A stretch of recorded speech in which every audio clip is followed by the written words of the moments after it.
I promise you, the first time it happens to you, when some stranger waves at you on the street or just waves at you while driving their car, you're going to be freaked out a little bit. You're like, what the heck is going on? Manhattan is not a big city. However, when you go from one neighborhood to the next, you are going to get a completely different feel. Is Manhattan, Kansas affordable? You will get all 4 seasons. It is Kansas. Sometimes you'll get them all in one day, and then you will have a 70-degree temperature swing, which has happened. A house that is priced well in a good neighborhood, they usually last only 30 days or less. So you still need to have some sense of urgency. My name is Kyle Powers, Haven Real Estate Group at eXp Realty, your Manhattan real estate expert. And today we are going to cover 7 tips of what you are going to need to know before you move to Manhattan, Kansas. But before we do, I would love to hear from you guys. I'd love to know, are you relocating for work? Are you relocating for school or military? It really helps me to understand and tailor these videos towards who I'm talking to when it comes there. So go ahead and put that in the comments below.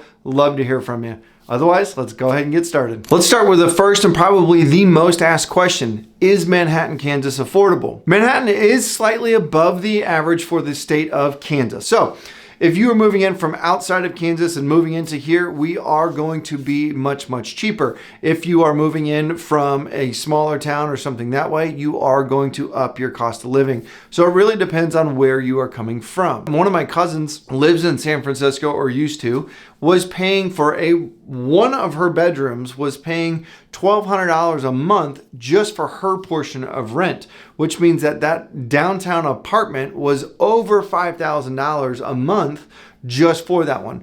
You can get an entire house for $1,200 here in Manhattan. Still today, by the way, you can still do that even in today's market. The next one is going to be understanding your neighborhoods. Manhattan is not a big city. However, when you go from one neighborhood to the next, you are going to get a completely different feel. So understanding that Lee Mill Heights, Miller Parkway, the State Streets, those are all going to offer a very family-friendly type neighborhood and feel and community feel to it.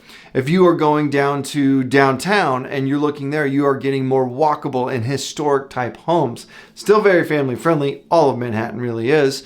But then if you're going to kind of the northeast side, you're going to get more affordable and smaller homes, but all great areas that you can be in. But understanding what you're getting to before you actually make that move and understanding what your goals are is going to be something that you should probably talk to your real estate agent, whether it's me or someone else. Highly recommend doing that one. Here's one that actually shocks a lot of people whenever they come here, and it's your commute.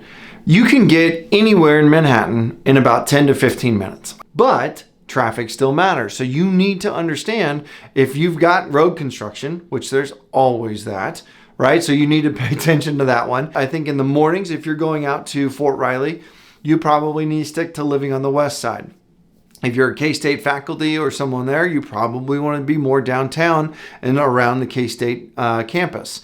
And then it really just kind of depends on what your goals are for getting there places and what times. Because I also know that if you're trying to come into Manhattan from Wamego or something that way, you are going to get really choked down, especially if there's traffic. And then if you're trying to get out of town, there's a really choked down as everybody commutes back home to that area as well. So understanding that stuff is big.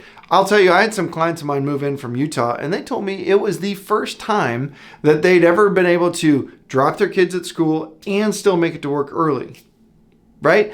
So Manhattan is smaller when it comes to that kind of stuff. So you need to, in very surprising ways, your commute can be about 10 to 15 minutes. If you're moving with kids, this one is big, right? Having your school and family resources.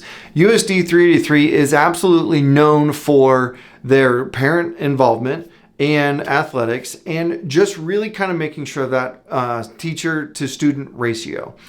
So our class sizes typically are a little bit smaller, and most times you will find that.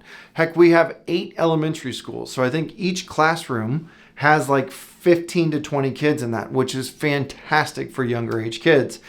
As you get to middle school, high school age, the class sizes get much, much bigger. So be prepared for that. You're not coming to a small town in the Midwest. It is smaller than most big cities. However, what happens is you've got 8 elementary schools funneling to 2 middle schools to 1 high school, unless you go to some of the other private schools and things there. However, that is just something that I think you need to understand when you get here. So if you come to Manhattan and your kids are middle school, high school age, and you're expecting that small class sizes, you need to kind of probably look outside Manhattan and look into the smaller schools, which are much, much smaller. But the elementary school kids, you are going to get much smaller class sizes, and they will be able to help you out quite a bit on that side. Let's talk about what stresses most buyers out, and that's housing competition. Manhattan historically has had very low inventory over the last 5 to 6 years. We are trending upward for more inventory, which is still good for buyers and sellers, if a seller's watching this. But right now, I would say that we are more in a neutral market. And that is meaning that we don't have an abundance of houses on the market, but we don't have a low inventory either. But what has happening is that still a house that is priced well in a good neighborhood, which again, most of Manhattan is a good neighborhood, they usually last only 30 days or less. So you still need to have some sense of urgency if you are looking to make those moves or make a purchase in Manhattan area. Being ready to go fast, and being ready to take care of that stuff is one of the big things for you to kind of pay attention to. So understanding that low inventory, 30 days or less, and kind of giving you that ballpark, I will tell you it gets even crazier when you look at that $350,000 and down price point. If you get above that, your 30-day mark goes up a little bit, but you just need to kind of be ready to go. That's why having those pre-approvals, those proof of funds, all of that stuff is really, really important when you're looking to purchase. The next section we're going to talk about is the weather. You will get all 4 seasons. It is Kansas. Sometimes you'll get them all in one day, and then you will have a 70-degree temperature swing, which has happened. Winter's going to bring snow. Sometimes you're going to have light snow. Sometimes you're going to have a heavy snow. Last year we had a ton of snow, which is why I'm kind of expecting light snow this year. But hey, we'll see. Summers are always going to be hot and humid. You're going to hit those 100-degree days with 70% humidity. It's going to be just drenched in sweat every time you step outside. But then you've got the spring and the fall, and that's what keeps you coming back, right? That's just like a golf shot. Spring and fall are beautiful times, wonderful areas. One time, like fall right now with all the leaves changing and everything coming in, it's fantastic. Spring with all the flowers blooming and everything that comes with that. You definitely cannot go wrong with the Manhattan area and the Midwest as well as that goes. So be ready for those big weather temperature changes. Be ready for those weather swings. And sometimes it's tornadoes. Sometimes it's snowstorms.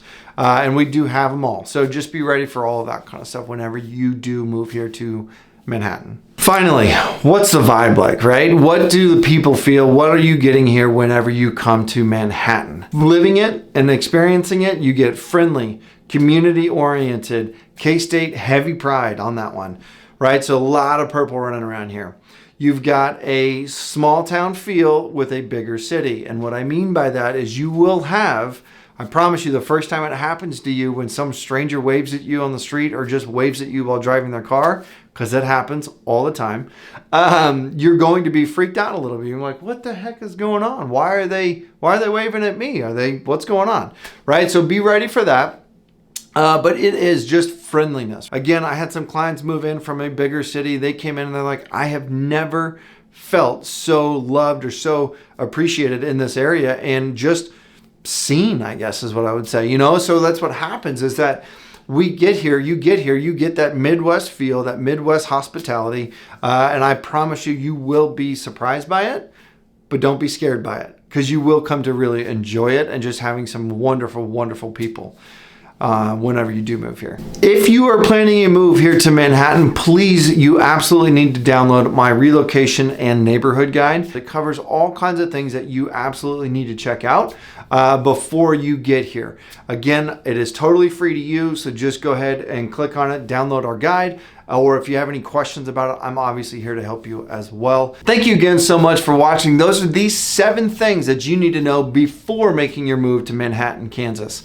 Again, I want to say thank you so much for watching up until this point. If you haven't done so, please go and hit that subscribe button. Go and hit that little bell so you get notified of any future videos, because we cover quite a bit of the Manhattan area, and we try to put out videos every single week to make sure we are getting you all of the information that you need to know. As always, if you are interested in buying, selling, investing, or anything real estate related, I want you to reach out. I want you to get a hold of me. My personal cell phone number is 785-477-5485. My personal email is kyle@homesforsalemhk.com. Again, I want to hear from you. I want to hear about whether you're relocating for work, school, or military, or just for the heck of it, and you want to get out of the hustle and bustle of these bigger towns. Put it in the comments below. I would love to hear from you guys. Thank you guys so much for watching. And until next time, we'll see you later.